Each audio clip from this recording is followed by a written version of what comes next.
अभी अनपढ़ राजा ने एक फरमान दिया है। जब पूरा देश गैस सिलेंडर के लिए लाइनों में खड़ा हो गया, मूर्छित होके लाइनों में गिरने लगे, तो अनपढ़ राजा ने कहा, मेरे दोस्तों चिंता मत करना, जैसे कोरोना के संकट से हम लड़े थे ऐसे ही हम इस संकट से भी लड़ लेंगे। अरे ये संकट एक अलग तरह का संकट है। अनपढ़ राजा महोदय, कृपा करके इसको आप कोरोना से मत कंपेयर कीजिए, डरवाइए मत देश को, इतना भयभीत मत करिए देश को। आप विपक्ष के ऊपर, आप तो पूरे देश को ही भयभीत कर रहे हैं। आपका काम ही है डराओ और राज करो, इस देश की जनता को डराओ और राज करो, यही आपका तरीका है। अब आपने इस संकट को कोरोना से तुलना कर दी। यह संकट तो आप लेके आए महोदय।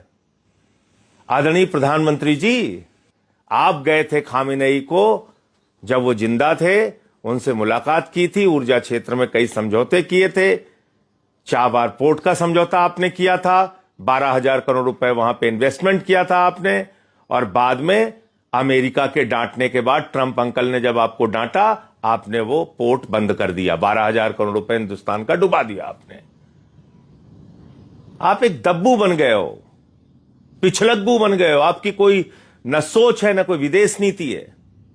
यह संकट आपने पैदा किया, क्योंकि देश की आम जनता को तो यह बात पता नहीं, आपको पता थी कि हार्मोज का समुद्री मार्ग, जिस मार्ग का 60-70% हिस्सा ईरान के कब्जे में है, ईरान में आता है, उसी रास्ते से हिंदुस्तान का 60% कच्चा तेल और 50% गैस आती थी।